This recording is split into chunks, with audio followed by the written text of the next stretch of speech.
Ya, kami pikir bahwa proses pra-peradilan ini kan mengandung asas peradilan cepat, murah, sederhana. Tentunya kan kita diberi waktu untuk 7 hari ya dalam proses persidangan pra-peradilan ini. Kalau kami melihat ini adalah hal yang wajar karena sudah waktunya memang genap 7 hari untuk memutus permohonan yang kami ajukan. Jadi tidak ada hal yang aneh dan kami sudah sampaikan bahwa kami mengucapkan terima kasih proses pra-peradilan ini berjalan lancar, baik, dan persidangan ini menghadirkan argumentasi-argumentasi hukum, perdebatan-perdebatan hukum yang berbobot, yang merupakan pencerahan untuk kita semuanya. Dalam hal ini bagaimana kita bisa menghadirkan keadilan substantif dari proses penegak hukum yang berjalan. Kalau ada yang salah tentunya perlu dikoreksi. Ini terkait dengan perlindungan terhadap hak asasi manusia seseorang. Kita di negara hukum di Indonesia tentunya kita taat terhadap hukum, dan dalam hal ini semua proses persidangan sudah berjalan dan lancar, dan besok akan ada putusan. Tentunya kami dengan dalil yang kami sudah sampaikan melalui agenda permohonan, kemudian pembuktian lewat saksi fakta dan ahli yang kami sampaikan, kami meyakini bahwa pra-peradilan ini akan dikabulkan tanpa mendahului dari Yang Mulia Hakim yang memimpin persidangan ini. Karena kami melihat fakta-fakta, melihat bukti-bukti yang ada bahwa proses pertersangkaan dari Mas Hasto ini secara formil maupun kemarin kita sudah masuk ke agenda material, ini tidak mencukupi bukti atau masih perlu kita cermati, dan inilah yang kita koreksi. Jadi kami yakin dengan pra-peradilan ini, sekali lagi terima kasih rekan-rekan media, dan kami mohon dukungan kepada seluruh masyarakat Indonesia karena proses pra-peradilan yang kami ajukan ini menjadi pembelajaran untuk kita semuanya bahwa ini bisa terjadi pada siapapun juga. Apabila ada kesalahan administrasi, ada kesalahan formil, kemudian tersangkaannya tidak cukup bukti, dan juga pertersangkaannya yang ini menggunakan bukti yang sudah ingkrah, tentunya ini adalah pembelajaran hukum, dan ini merupakan hal yang baik untuk kita masyarakat Indonesia, dan ini melakukan check and balance kepada penegak hukum agar kedepannya hal-hal seperti ini tidak terjadi pada siapapun. Terima kasih. Kita harus selalu optimis. Kita harus selalu optimis karena dalil yang kita sudah sampaikan lewat permohonan, lewat saksi, lewat bukti, dan kemarin ahli juga yang dihadirkan oleh pihak KPK itu menguatkan dalil kita. Ini menunjukkan bahwa masih banyak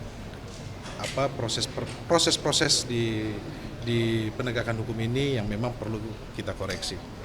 Oke, tambah sedikit ya. Silakan. Jadi pada hari ini kita sudah menyampaikan kesimpulan 81 halaman yang pada pokoknya menyatakan penetapan tersangka Pak Hasto tidak sah, melanggar hukum, melanggar prosedur. Yang pertama, alasan dan dasar hukumnya adalah penetapan Pak Hasto dilakukan terlebih dahulu baru dikumpulkan alat buktinya. Nggak boleh itu. Yang kedua, dalam pemeriksaan pra-peradilan kemarin terbukti alat-alat bukti yang disampaikan oleh termohon in casu KPK adalah bukti-bukti yang dipergunakan untuk orang lain. Bukti-bukti yang digunakan berdasarkan sprindik orang lain. Bukti-bukti yang bahkan sudah diuji dalam persidangan tahun 2020. Ya.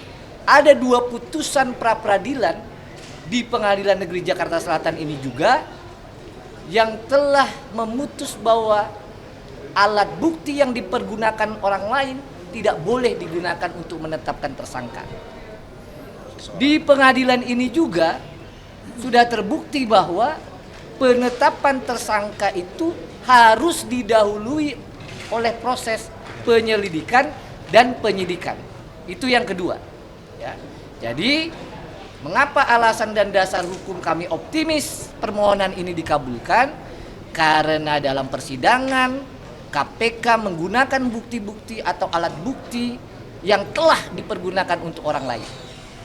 Yang ketiga alasan dan dasar hukumnya mengapa permohonan pra-peradilan ini harus dikabulkan, karena penyidik tidak pernah melakukan sprindik dan proses penyidikan sebelum menetapkan Pak Hasto sebagai tersangka. Sebagaimana tadi rekan sampaikan, ini perjuangan bukan hanya untuk Pak Hasto. Ya.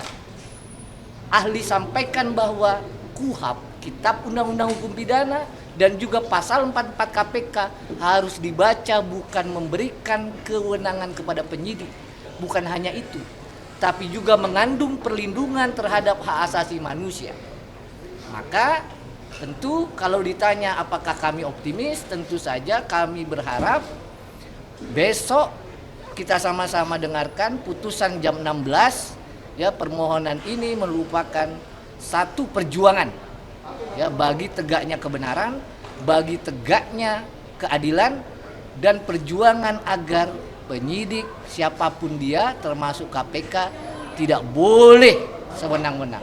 Itu saja. Terima kasih. Oke. Cukup, terima kasih. Nanti kita sampaikan ya. Oke, terima kasih teman-teman. Terima kasih banyak. Terima kasih ya Bang. Doa. KPK Doa ya. Amin.